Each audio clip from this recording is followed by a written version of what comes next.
package that's been put forth by the Republican Women's Conference. It's really great to see you all.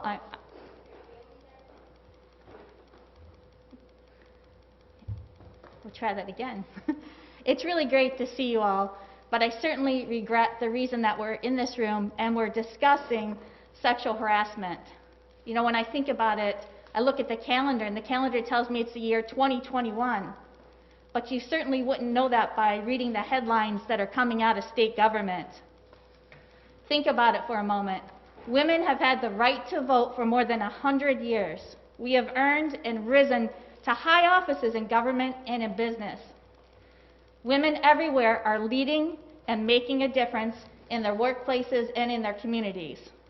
Yet we are still fighting to be treated with the dignity and respect that we deserve. When it comes to sexual harassment, we should all know by now the difference between right and wrong. Sexual harassment anywhere by anyone must not be tolerated. That's key here, and I want to repeat it. Sexual harassment anywhere by anyone must not, should not, and cannot be tolerated. The same goes for bullying and intimidation. It's wrong and it's unacceptable. Toxic workplaces, we've heard a lot about that lately, unacceptable. As elected leaders, it's up to us to set the example that workplace harassment will not be tolerated. Our staff, who are our future leaders, they're watching us. They watch our every move. And it's incumbent upon us to be good mentors and good role models for them. Every day, we must remember the golden rule and treat others with dignity and respect inside and outside of the state capitol. As state leaders, we have a responsibility to protect our government employees. I remind everyone that it was this Republican Women's Caucus who were the first to call on the Attorney General to launch an independent investigation into the allegations of sexual harassment by the governor. We were very, very pleased when our colleagues across the aisle followed our lead and joined us in calling for that investigation. Now today we're leading the efforts to better protect state government employees from harassment and intimidation. And we're again calling on the Senate majority to join us. In addition to our employee protection package, our conference has requested the Attorney General direct the governor's office to cease their so-called parallel review of the allegations against him. I believe everyone from the media should have a copy of that letter. What's happening now undermines the Attorney General's independent investigation, and respectfully, the AG must act immediately to end it.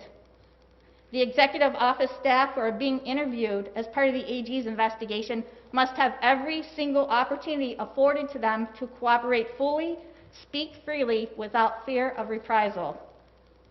The executive office cannot be allowed to continue to intimidate witnesses or impede the AG's investigation. The governor has said that New Yorkers must let the Attorney General's office do their job. Well, today we say to the governor, you must let the AG do her job too.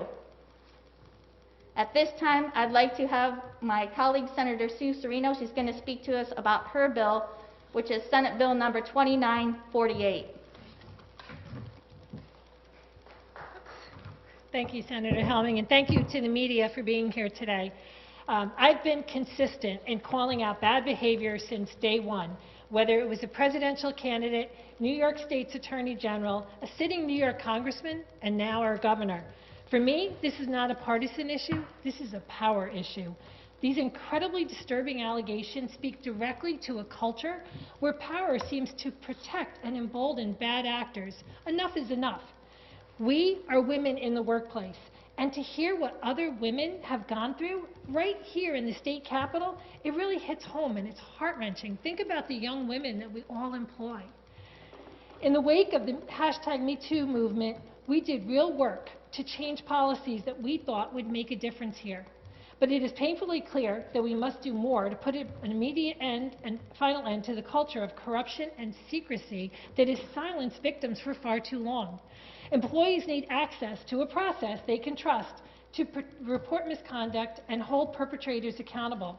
That starts like Senator Helming said, by establishing an independent commission to accept and review these cases. This is something I've been pushing for years, and I know one of my colleagues on the other side of the aisle, Senator Krueger, has a bill that would establish this in the Constitution, and that's important. But it'll take years for that to work and work its way through the electoral system. The legislature could act on my bill, which has a majority sponsor in the Assembly today. This is a moment to set politics aside and work together to ensure that our state is a place where survivors are heard, perpetrators are held accountable, and all New Yorkers feel safe from harassment of any kind. Thank you. Oh, sorry, I'd like to introduce Senator Daphne Jordan now.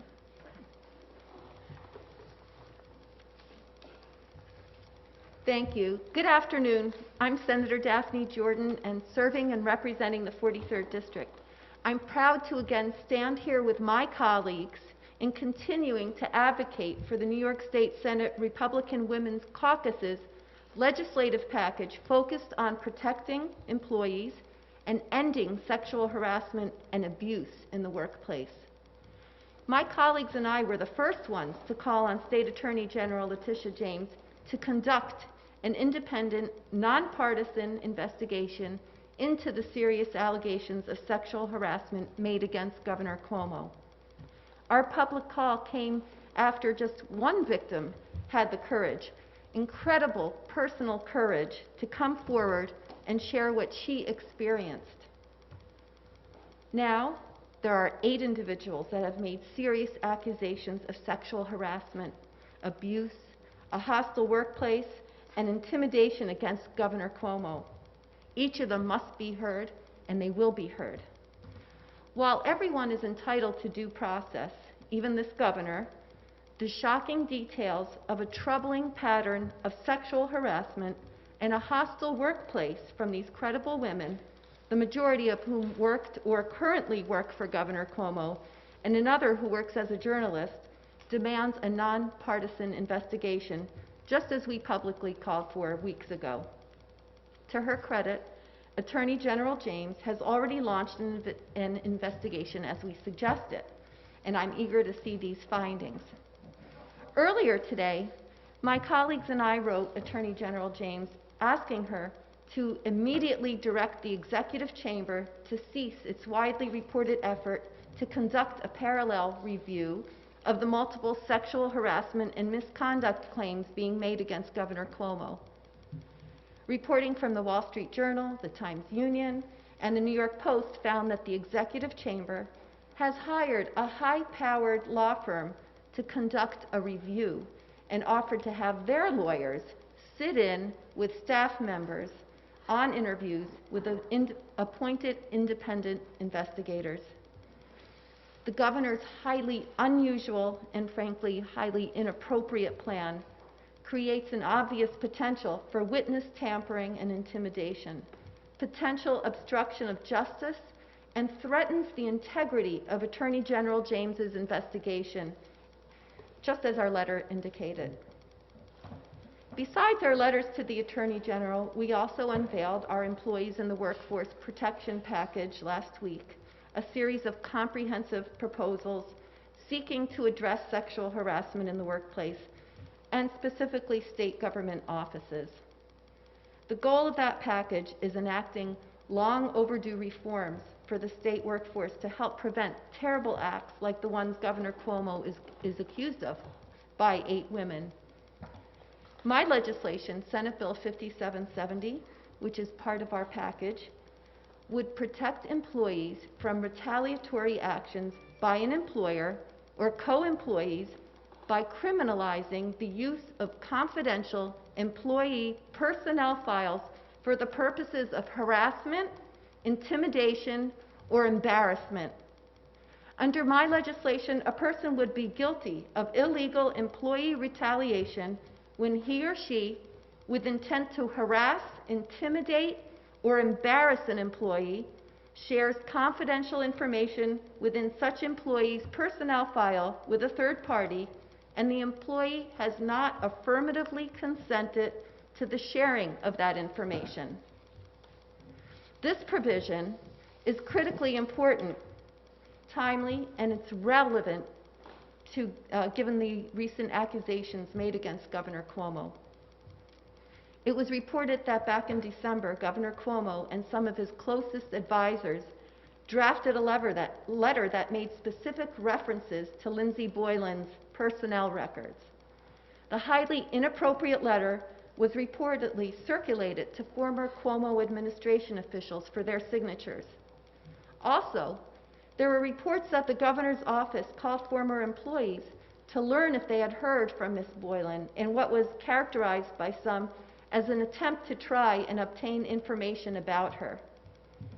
These are repugnant acts of reprisal. They're unwarranted, outrageous attacks against Ms. Boylan's reputation, shameful attempts to try to silence her, impugn her character, and intimidate her. Such retaliatory acts are inexcusable and show the urgent need for my legislation and our legislative package. Under my legislation, these types of illegal employee retaliations that Governor Cuomo and his staff allegedly undertook would be punishable as a Class A misdemeanor. This is an important legislative remedy to stop such abusive behaviors and send a message that unethical actions such as these will not be tolerated, ever. My measure and the rest of our important legislative package seeks to ensure that every person knows that they are valued, they are respected, and they will never have to endure sexual harassment or a hostile, toxic work environment. Thank you. And now I'd like to introduce Senator Alexis Wike. Thank you. Good afternoon, everyone. My name is Senator Alexis Wike, and I represent the 3rd Senatorial District. And I thank you all for being here today. This is such an important topic. And again, I echo the words of my colleagues. We have requested that there was an independent investigation conducted at the first time that we heard that there were inappropriate sexual harassment allegations. It's important that we recognize that none of this can happen in any workplace. It's an unacceptable behavior. Every employee should expect to work in an environment free from harassment, discrimination, and intimidation. It is simply inexcusable for anyone to be subject to inappropriate behavior in the workplace. Employees in the Workforce Protection Package advanced by my Republican conference will protect state employees and hold those who engage in inappropriate behavior accountable. One of the pieces of legislation, the piece that I represent, would require that statewide office holders and members of the state legislature sign a certificate under penalty of perjury attesting to the individual's completion of sexual harassment training program. A training program I know that has existed for a very long time, that most of us have undergone many, many times, including the governor in his role as Attorney General and again as governor. The signed certificate shall be posted on the Senate website within 30 days of completion, so that employees and the public know that we, as the representatives of our state and our districts, have completed appropriate sexual harassment training. This is something that we serve as a role model for all of our community and our state, and it's important that everyone understands that we know what's appropriate and what's inappropriate. And this kind of behavior will not be tolerated any further. Thank you so much for joining us. And Pam Helming? Thank you, everyone, for being here. At this time, we're happy to take questions on this subject. Senator Jordan, your bill would criminalize retaliation against employees. Senator Gennardis has a bill that would lean on the anti-harassment state law in civil court. So why do you feel it's so important for it to criminalize it, especially considering the implications for Fifth Amendment protections that might hamper an investigation of alleged retaliation? Well, I think it should be criminalized as a Class A misdemeanor. That is a maximum penalty of up to 12 months in prison. Perhaps it would really serve as a deterrent for this activity not to happen. But how do you accommodate the potential that, say, if somebody were accused of it, governor or anybody else would just plead the fifth and then they couldn't be compelled to take part in an investigation, whereas if it were maybe a civil matter, they could be? I'd have to think about that one. Well, my response to that would be this, right? We have two good bills, Bourne's and Jordan's. Let's bring them to the floor. Let's get the job done. Let's do something. Let's not ignore this issue, right? So bring one of the bills to the floor, bring them both to the bill. Let's get the job done. Enough is enough. Next question. When it comes to the parallel investigation, how specifically do you feel that that would be harmful? Do you feel that interviewees would be primed by whoever from the administration would interrogate them and then repeat those answers? How exactly is that harmful? So I think it has the potential to be intimidating, right? If you're a person who's being called by the AG's office to provide answers to questions, how comfortable do you feel when lawyers hired by the governor are walking you over to that interview? How comfortable are you when they're prepping you on how to answer the questions? Look, I want you to know that not only me, but I think everyone behind me would agree, we're speaking to you today, obviously, as lawmakers, as senators, and people who want to see something done. But more importantly, I think to all of us, is we're mothers, right? We're mothers. We don't want our children to go through this. Like I said earlier, the year is 2021. Why are we still having these discussions? Why are we still seeing these inappropriate actions occur? This package of bills, you reporters hear this all the time about this is a bipartisan issue. Read the bills. They're straightforward. They're simple. They're good things that we need to do to protect our state government employees.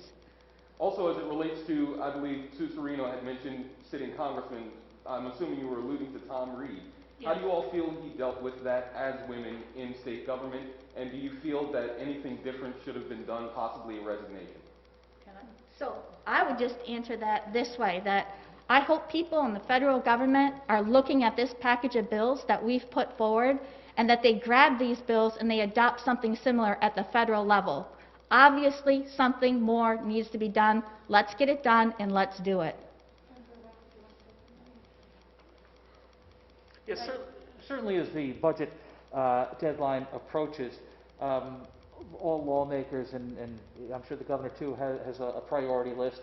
Where would this fit on your priority list of things that need to get done as April 1st approaches? Immediately. So, I mean, this is something that's been going on as far as in the workplace for decades. And the fact that we're still dealing with this, and the fact that it's a traumatic incident for those individuals who have to suffer through it. Don't forget, you know, when we were talking about the independent review in coordination with the investigation, individuals who've been sexually harassed in the workplace, that brings on a lot of stress. So you have to deal with your family, you have to deal with your coworkers, you have to deal with your boss, and many others. And of course, then you have a reputation. And so it's very difficult for individuals to come forward when they've been sexually harassed. It's a very traumatic event. And so the fact that this is now being readdressed, I think is a good thing, because this should not be happening. And the fact that it's still happening, it needs to be addressed. It should be a priority in addition to the budget. This is a high priority issue. And I wonder if any of you have reached out to the other side of the aisle to see, measure the support there might be for your legislation, what the response might have been. Yeah, we're waiting for that response. We have bill numbers. The bills are being circulated for co-sponsorship, and we certainly are looking forward to members of the majority to signing on to these bills. And just an answer to your last question, we're passing bills each day in session that don't have to do with the budget. We can do both at the same time, so it's time to get these done right now. Speaking of the budget, the governor said today he'd like to see a deal on marijuana legalization done ahead of the budget. Just thoughts on that and where things are headed with that right now? I think for purposes of this media, we're here to talk about the employee protection plan that we've put forward, and we'd like to stay focused on that. Over your time in state government, there are people here who have been longer than others. Has there been a need prior to the current scandals with the governor? Have you seen the need for these protections? Has there been activity that has been sort of odious behavior that you went, okay, we should do something about this? There's nothing specific that I recall. Anyone? It's all coming to a head right now because women are coming forward. You know, that's what happens when power goes unchecked. And that's why this package of bills is so important. To have an independent commission where you actually have attorneys that have skills dealing with sexual harassment, So people are not intimidated by going to the governor's attorneys, because the attorney's allegiance is to the governor. So this is really important. That's why we've been calling for this. Okay, thank you so much, everyone. I appreciate you guys being here. Thank you. Thank you.